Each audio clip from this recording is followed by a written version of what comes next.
Stop taking your vitamins in the dark.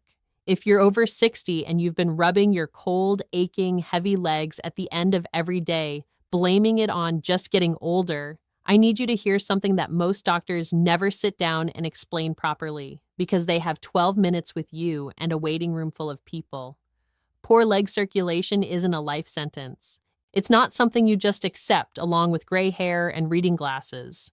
And the vitamin that makes the biggest difference isn't the one everybody's been told to take. I'm a physician who has spent years treating vascular and metabolic conditions in older adults, and I want to start with something that should stop you in your tracks.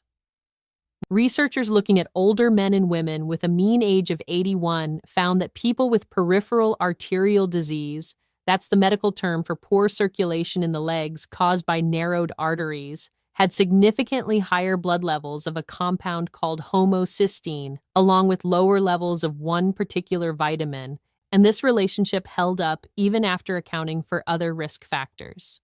In a study of 158 men and 362 women with a mean age of 81, researchers found that elevated homocysteine, along with low or borderline vitamin B12 levels, were independent risk factors for peripheral arterial disease in older adults. Read that again. Not a supplement company's opinion. Not something whispered on a forum. A real clinical study on real seniors showing that one nutrient deficiency was tracking directly with narrowed leg arteries. And this is just one piece of a much bigger puzzle I'm going to lay out for you today, because there is one vitamin sitting near the very end of this list that I believe deserves far more attention than it gets, and it is absolutely not vitamin D. Before we dive in, I want to know something about you, because I read every single comment on these videos. Everyone. Tell me your age, and tell me this. Do your legs feel heavy, cold, or achy by the end of the day? Or is it more of a morning stiffness that eases up once you get moving? I genuinely want to know, because it helps me figure out what to cover in future videos. And honestly, hearing from you is the best part of doing this job. Now, here's how we're going to do this. I'm counting down 5 nutrients that support healthy circulation in aging legs, from least powerful to most powerful. And I'm going to give you the actual research behind each one, explain exactly why your body responds to it differently now than it did at 40, and tell you precisely how and when to take it. Stick with me all the way to number 1, because it is genuinely one of the most misunderstood vitamins in medicine. And once you understand the mechanism, you'll never look at your daily supplement routine the same way again. Number 5, vitamin E, the antioxidant that quiets the fire in your arteries. Here's a story I still think about. Harold, 74, from a small town outside Dayton, Ohio, came into clinic complaining that he could barely make it to his mailbox and back without his calves cramping so badly he had to stop and lean on a fence post. That kind of pain during walking that goes away with rest has a name, intermittent claudication, and it happens because narrowed arteries can't deliver enough oxygen-rich blood to working muscle. Harold wasn't a candidate for surgery yet, so we started with the fundamentals, and vitamin E was part of that plan. Within about a year, Harold told me he was walking to the end of his block and back twice a day without stopping. Now, let's talk about why. In a long-term clinical trial on intermittent claudication, 54% of patients treated with vitamin E reached the target of walking a full kilometer without stopping, compared to only 23% in the untreated group, and the treated group also showed measurably better arterial blood flow. The catch, and I want to be honest with you here because misleading you helps nobody, is that this improvement didn't show up quickly. It took roughly 12 to 18 months to become noticeable, and by the 20 to 25 month mark, blood flow to the lower leg had increased by around 34% in the treated group, with no such change in those who weren't taking it. That tells you something important about vitamin E. It's a slow burn, not a quick fix, which is exactly why so many seniors give up on it after a few weeks and never see the payoff. Here's why this matters more after 60 than it did at 30. Your arteries are lined with a delicate single layer of cells called the endothelium. Think of it as the smooth, non-stick coating on the inside of a pipe. When that coating gets damaged by decades of oxidative stress, essentially chemical wear and tear from normal metabolism, inflammation, and free radical exposure, the pipe gets rougher, narrower, and less able to relax and widen when your legs need more blood during activity. Vitamin E is a fat-soluble antioxidant that sits inside the walls of your blood vessels and neutralizes those free radicals before they can do damage, essentially patching the nonstick coating from the inside. After the age of 70, your body's natural antioxidant defense systems decline by an estimated 30 to 40%, which means external antioxidant support becomes far more important than it was in your younger years because your internal repair crew simply isn't showing up to work as often as it used to. For dosage, most clinical research on circulation used around 400 international units daily, taken with a meal that contains some fat, because vitamin E is fat-soluble and needs dietary fat to be absorbed properly. Taking it on an empty stomach is like trying to deliver furniture to a house with no driveway. The truck simply can't get in. If you're on blood thinners, you absolutely need to discuss this with your doctor first, because vitamin E can have mild blood-thinning properties of its own, and combining it carelessly with prescription anticoagulants can be dangerous. For synergy, pair vitamin E with vitamin C. They work as a tag team. Vitamin C actually helps regenerate spent vitamin E back into its active form, so taking them together multiplies the benefit of each, which brings us perfectly to number 4. Number 4, vitamin C, the vessel-relaxing vitamin that restores flexibility to aging arteries. Dorothy, 69, from a suburb outside Sacramento, told me her hands and feet felt like ice cubes even in July, and she'd started avoiding her grandkids' pool parties because she was embarrassed by how blue her toes looked after 20 minutes in the water. We focused on restoring her vascular flexibility, and vitamin C was central to that plan, alongside walking and better hydration. The research here is compelling. A study measuring flow-mediated dilation, essentially how well the arteries widen in response to increased blood flow, found that older adults had noticeably reduced arterial flexibility compared to younger adults at baseline.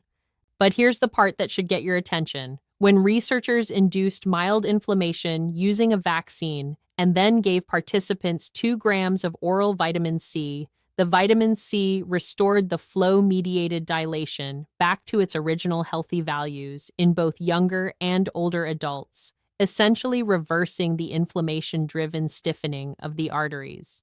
Separately, a larger systematic review pooling multiple randomized trials found that the benefit of vitamin C supplementation on arterial flexibility actually increased with the age of the participants, meaning the older you are, the more you may stand to gain from it. Here's the mechanism, and I'll use an analogy my patients find helpful. Picture your blood vessels like a garden hose. When you're young, that hose is supple. It flexes and widens easily when you turn up the water pressure. As you age, chronic low-grade inflammation, sometimes called inflammaging, makes that hose progressively stiffer, more like an old rubber hose left in the sun for 20 summers. Vitamin C helps your body produce nitric oxide, the signaling molecule that tells the smooth muscle in your vessel walls to relax and widen. Without adequate vitamin C, that signal gets weaker, and your arteries respond more like stiff rubber than supple tubing.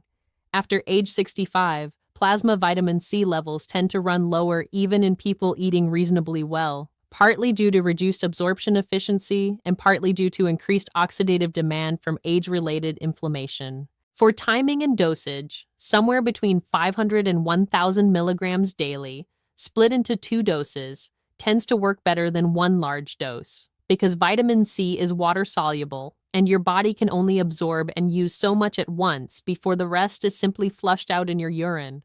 Morning and early afternoon dosing avoids any mild digestive upset that can sometimes occur with vitamin C on an empty stomach at night. For synergy, pair it with bioflavonoids, the compounds found in the white pith of citrus fruits, which help vitamin C stay active in your bloodstream longer. Now, before we get to the top 3, and trust me, they get more surprising from here, I need to ask you for something. If you've made it this far, hit that subscribe button and tap the like icon, because this channel only grows when people like you decide this information is worth passing along. I put real hours of research into every single one of these videos, and the algorithm only shows this to more seniors who need it if you engage right now before we move on. It genuinely takes 2 seconds, and it means more than you know. Number 3, vitamin B12 and folate, the pair that clears the sludge from your arteries. This one surprises almost everybody because most people think of B12 as an energy vitamin, not a circulation vitamin. But let me introduce you to Ruth, 77, from a small farming community in western Nebraska. Ruth had been a vegetarian for decades, which is wonderful for many reasons, but it also put her at high risk for B12 deficiency, since B12 occurs almost exclusively in animal products. Her legs had that dusky, purplish look when she sat with them down for too long, and simple blood work revealed exactly what I suspected. Here's the research. In that same study of older adults I mentioned earlier, both low vitamin B12 and low folate were independently associated with a higher prevalence of peripheral arterial disease. And in a separate large cross-sectional analysis, researchers studying 884 adults aged 65 and older found that higher homocysteine levels were significantly correlated with greater arterial stiffness, and concluded that monitoring and optimizing folate and B12 status may help prevent or manage arterial stiffness in the elderly.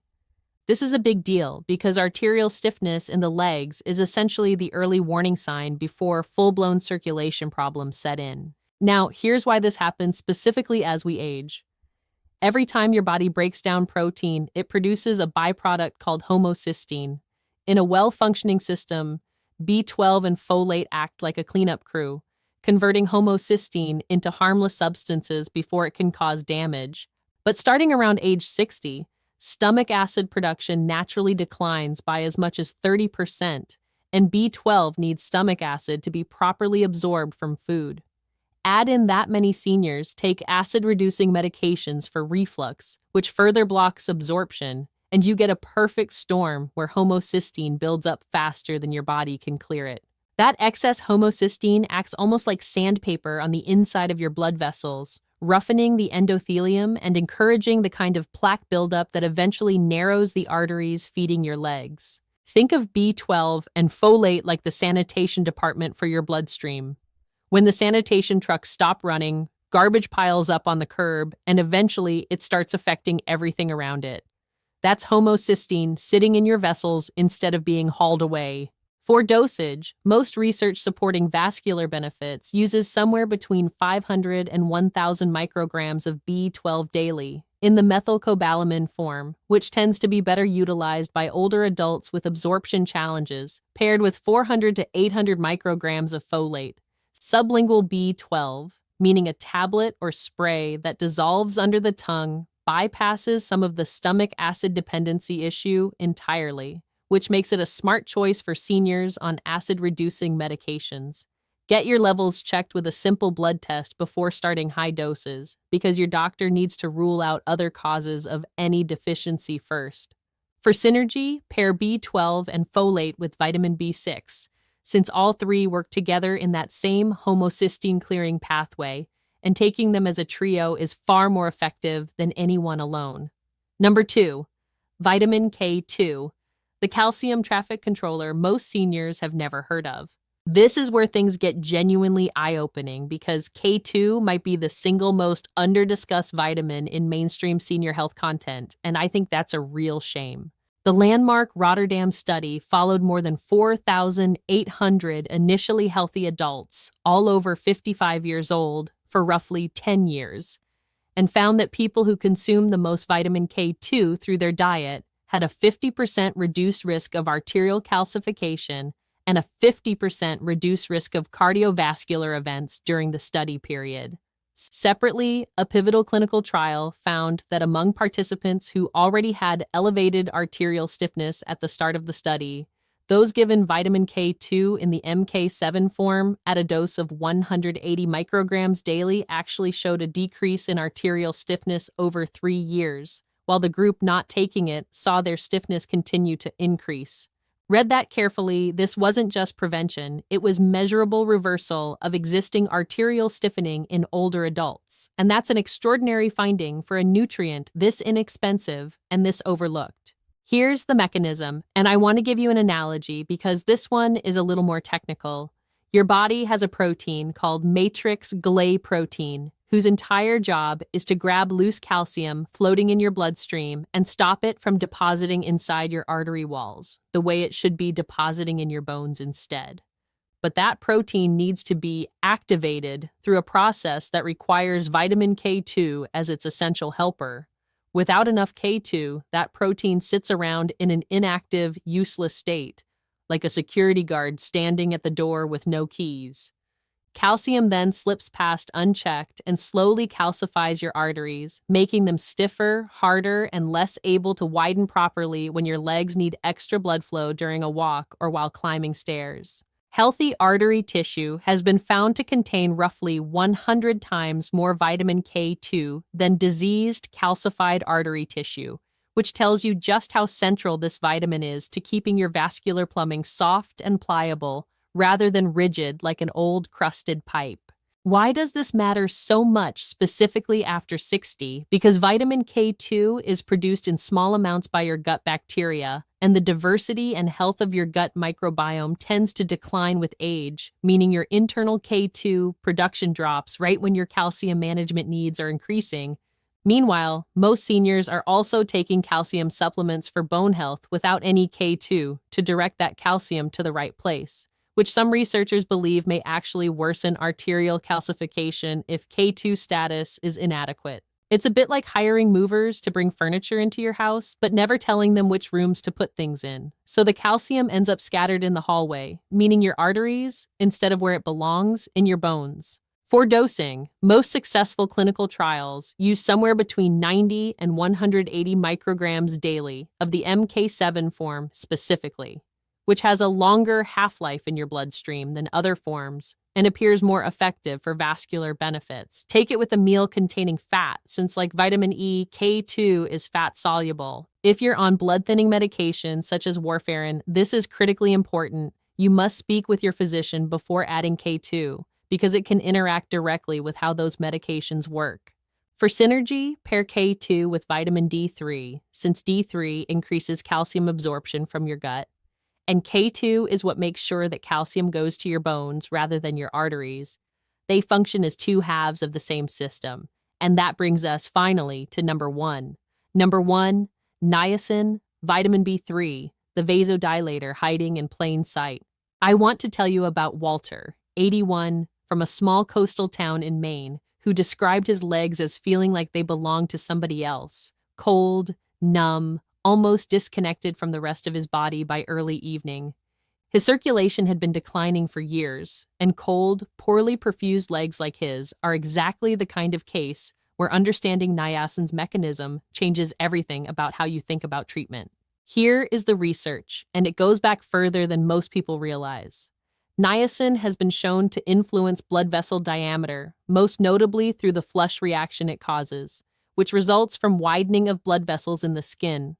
More strikingly, in patients who had previously suffered a heart attack, niacin treatment was associated with increased nitric oxide-dependent blood flow after 12 weeks of therapy, along with improved vessel responsiveness to nitroglycerin, a well-established vasodilating medication, and this improvement in blood flow occurred independently of any changes in cholesterol or triglyceride levels. Even more fascinating, researchers studying niacin's effect in a different vascular bed found that niacin triggers the release of vasodilating compounds called prostaglandins, causing a several hundredfold increase in one particular prostaglandin that directly relaxes vascular smooth muscle, which is the biological basis of the famous niacin flush so many people experience as a warm, tingling reddening of the skin. Here's why this matters so much for aging legs specifically. That flush you may have felt if you've ever taken niacin isn't a side effect to fear. It's direct, visible proof that the vitamin is doing exactly what you want it to do deep inside your smallest blood vessels, called capillaries, the tiny vessels responsible for actually delivering oxygen into muscle tissue in your calves and feet. Think of your circulatory system like a network of delivery trucks. The big arteries are the highways, but it's the small capillaries, the neighborhood streets, that actually drop the package, oxygen and nutrients at your doorstep, meaning your muscle cells.